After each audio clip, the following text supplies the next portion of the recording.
Digital Europe recently published a manifesto. What is the manifesto about, and what actions are needed that Europe ensures playing a leading role in digitalization? The manifesto is called A Stronger Digital Europe 2025, and it sets quite clear KPIs and goals for where Europe should head in a range of areas.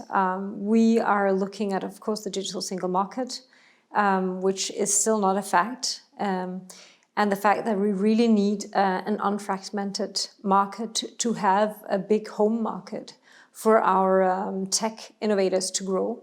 Right now, we know that around 2/3 of the unicorns in Europe, they actually leave Europe within the first two growth phases because Europe is too fragmented to really scale. For unicorns right now, we have only 5% of the unicorns of the world if UK leaves. We have 11% if they stay, but if they leave, we will have 5% left of the world's unicorns, which is very, very little. Then, of course, we look at innovation. I think we have a couple of challenges to look into. We are very strong in healthcare, in taking care of our citizens.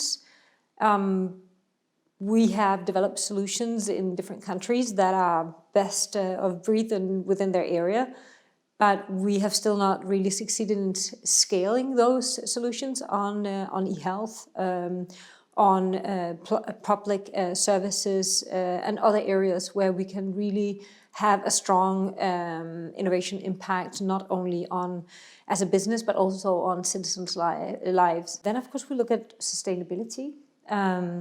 Sustainability from a fact that we know that through use of digital technologies, we can, for example, bring down the CO2 emissions. One of the things that Europe has is a huge amount of quality data gathered by governments on citizens' health, or in transportation, or on energy consumption for years and years. So how do we create a pool of data in Europe that, of course, applies with all the regulations and rules we have on privacy and security and so on, and utilize that for innovation in Europe, really to create an environment that is not based on nations, but based on a European picture on how we can gather or utilize the data gathered by governments, by companies in a competitive way for innovating, but also for solving some of the big challenges. Do you think we need more competences regarding digitalization being transferred from national level to European level to become competitive on global scale?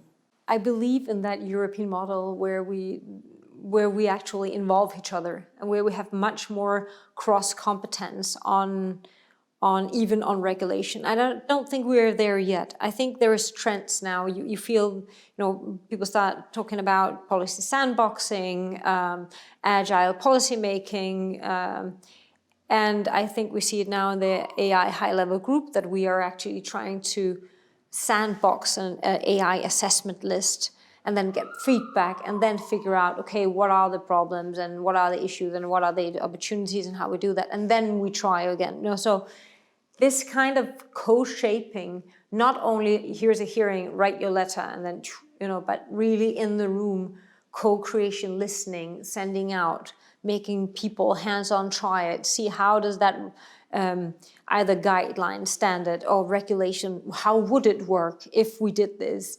And then pulling back before you regulate, pulling back all the feedback, integrating it, really understanding the consequences, and also the feedback from the companies or citizens that it will hit. That's the future. First of all, we would be faster because technology is so fast that we need to react faster. And there is no other process more faster than if you have people in the room and you can actually listen and learn at the same time, not just trying to figure out structures. And I really think that's, agile sandboxing, policy making is really, multi-stakeholder is really the way forward. The EU has really taken really well lead on this, and I'm very encouraged to see how they work with member states on AI, on cybersecurity, really enhancing and kind of gathering people around the table. We need to do that even better, and definitely in the implementation phase to make sure that we have much more homogeneous way of implementing. But I think it's a good start. Is there a kind of European way of digitalization that's specific for Europe? One of the things that Europe will have to lead in is really to where we already lead is I would say the cybersecurity and privacy. We have the cybersecurity package, we have the NIS directive, we have the GDPR. That we avoid getting into a situation where protectionism and arise from fear in the population and populist movements rise due to fear of change. And there it needs to be a collaboration between industry, governments, unions for that matter, for sure, in a European model of collaboration on how to reskill, for example. We know that 52% of the workforce will have to be reskilled in the next 5 years. That is a lot of people. It is huge, and it's not limited to certain sectors. It is actually across the board. I just had a presentation with our member companies that say they're hiring data analysts, they're hiring a totally different type of engineering, a lot more STEM skills, but they don't have people in their factories anymore. So that reskilling, how do we take our citizens safely through this transformation and avoid that because they feel left out of the change, that they become populist or try to get back to what they know and feel safe and secure.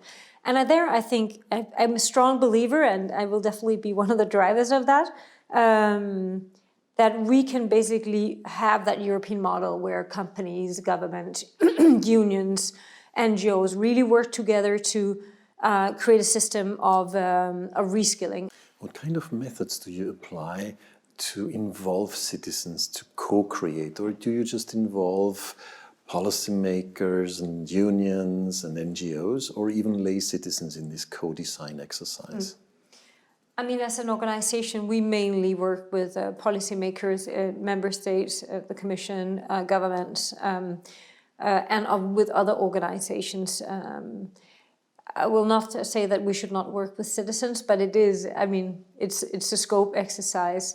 We do have 40 associations in the European countries that are very much close to the SMEs. So we have a strong push and sentiment also from the smaller companies on what is going on ground. Plus, many of our associations, amongst others, one of the member associations from Denmark, where I was the president before, companies have gathered money, funds by themselves, and basically given a gift to the schools where they give them teachers, coding teachers.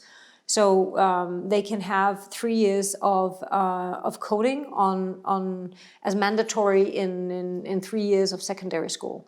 And that kind of exercise, of course, should not be Danish. It should be coordinated across Europe, where right now we are looking at Digital Europe and how can we make a coalition of stakeholders who can work with funding, with concrete initiatives that can also bring citizens safely into an innovative digital environment. Artificial intelligence is perceived as one of the key technologies of digitalization. What promises does it hold for Europe? And on the other hand, what could be done to avoid that people become afraid of it and that myths and urban legends spread? If you want democracy, the obligation of information and knowledge to empower your population through knowledge is immense. And I believe if people have the knowledge on how artificial intelligence and really have the understanding on what it is and how it's done, not necessarily everybody needs to be able to code an algorithm, but how it's really used, then you also have a much more qualified discussion with your populations on how to handle it or even be a part of it. And the first thing we must do is ask, what do we want with it? I mean, what are the benefits that we want? And citizens really have the right to share in digital advancements and ask ourselves. So, if, for example, we know that we can predict cancer 10 years before, so we can actually treat it 10 years before, so people might never get sick, or they might live with the disease for their whole life without really being, very sick. Would I like to have that for my 5 children? I think I want that. I know I want that. and it should not be a question of, no, maybe this is not good and we should wait. It should be a question about how do we get there, and how do we allow our citizens to have that kind of benefits in the future, our children to have that kind of benefits. I'm pretty sure if we say no to that, my children will be saying, can you believe it, man? They could do it, but they never wanted to do it because they were in doubt whether it was good or bad, right? So I think there we also have to realize that when we pass 30, we like things that they are, whereas we also have children who has to live with the decisions that we take now. So we need to set clear goals, and then of course we need to discuss afterwards, what is it that we don't really want, and where should the limits be? But we've tried that before with technology again and again. Each time there is something, we say, no, we want this, but we don't want this. We don't want this, but we don't want this. So of course it is also a European way of, being more careful than only innovative. Digitalization will also have impacts and completely change the ways we live at home. The Living Innovation Project focuses on smart homes and smart health and the way we will live at home in the year 2030. What's your vision? How will life at home look like in 2030? I visited some of the smart homes, and I say, as a techie, I think it's brilliant, right? And to me, honestly, I don't see the downside. I don't see the downside. What, of course, it raises is like, are we then being monitorized all the time? Well, yes, to some extent, but only because we ask for it. And of course, it demands a system where the individual can say yes and no to things in a very well-educated way. They know exactly where the borders are and who do they share with and how far does it go and what happens to my data. But I'm pretty confident that we are on that road in Europe. Do you see any application of augmented reality in future homes as well? I think the communication challenge we have today, we do messenger or we communicate by phones or anything else. I think in general we'll have a different way of communicating, also allow us to use technology in a totally different way. And to me, that's a positive thing. And I don't think we'll have a situation where people can't talk to each other or doesn't recognize that we are real human. We think that each time there's a revolution, and somehow we manage to get it right each time. During the last years, the Commission put forward the concept of responsible research and innovation in the context of digitalization and smart homes. How do you perceive this issue of responsible innovation, and what kind of innovations are responsible, and what could a company do to make its innovation processes more responsible? The responsible innovation it's a very European way of seeing things, right? Sometimes we have to be super careful to be stuck in the old regime of companies is only for profits and everything else is trying to control them, which is not how I've never seen that real life, maybe a couple of things, in the past for the last 200 years, but companies normally are in business to attract consumers, to excite consumers, to do good things, and you see a lot of companies going on that path of responsible innovation and production. In our discussions about responsible innovation, we got the impression that one of the big challenges of responsible innovation is how to design whole systems. Because at the moment, technologies are developed, products are developed, and then in many cases up to the market to decide, but the market is not capable of designing whole systems. Do you see any way how a whole system could be created, or at least that the members of the system could become aware that they are part of a mobility system, food system, health system? We are a bit challenged in Europe because we have had, an industry structure with, a board, and we do our own products, and this is how it is, and these are our competitors. So we need to start thinking in a totally different way. We could end up like a continent of very rich consumers who talk about how they can be protected from everything, right? And wouldn't that just be a damn shame, right? Because we want those consumers and those citizens basically to design the solutions that they want to live with, right? So for me, it's really about digital empowerment, and we will see disruption of companies, and knock on wood, that many of them will make it, but the economy will look different. Last year's unicorn, 2018, that one was a Airbnb for manufacturing capacity. It's a new platform. I don't know why they should have been, had they been in Silicon Valley, and they might go very soon. It's a company called Airfast in Finland.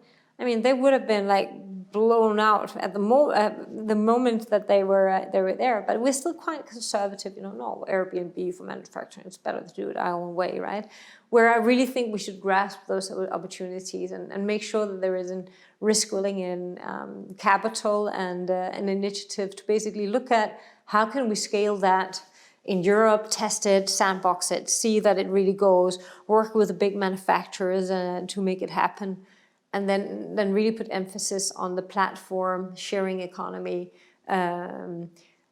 partnership, ecosystem thought of environment, because it already leads the world in many areas, and it will continue. And if we do it right, it's a positive thought, right? It's really a totally different way of value sharing in a whole ecosystem of different stakeholders.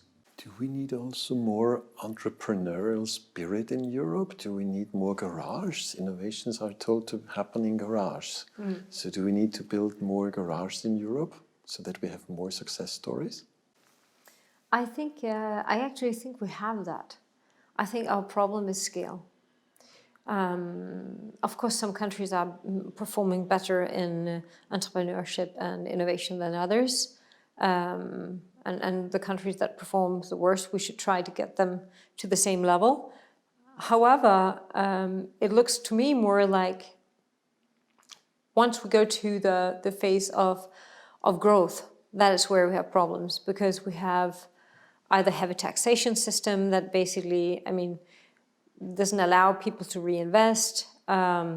We have, lack of risk-willing capital on the right level and sizes. Some countries, it's due to most of the capital being captured in big pension funds that, for many reasons, it's not even worth looking at small companies because, they have so much money that it needs to be big investments.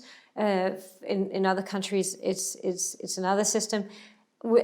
As long as we don't really have a common capital market, I think we will struggle with the capital side of things. So definitely more collaboration in Europe on financial markets would be for the companies and for growth, not for governments maybe because they like their own sovereignty, but if you look for growth and for the whole Europe as a whole, that would be definitely a big plus.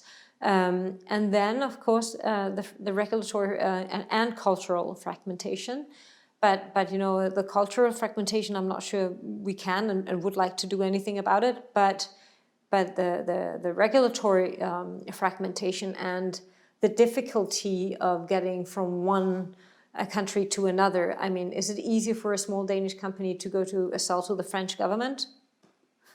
I'm not sure. Is it very easy for a German entrepreneur to go and sell into the Spanish government? Or again, so we have some procurement issues. We have some regulatory fragmentations issue that are preventing us from having our entrepreneurs growing across border and staying here. That's why they leave. They leave to Silicon Valley or to Shenzhen, or at the moment, a lot of them go to Korea because they have troubles in the US. And why do they do that? Because it's just easier. It's simply easier. The environment is simply easier to handle than 28, 27 different ways of doing things.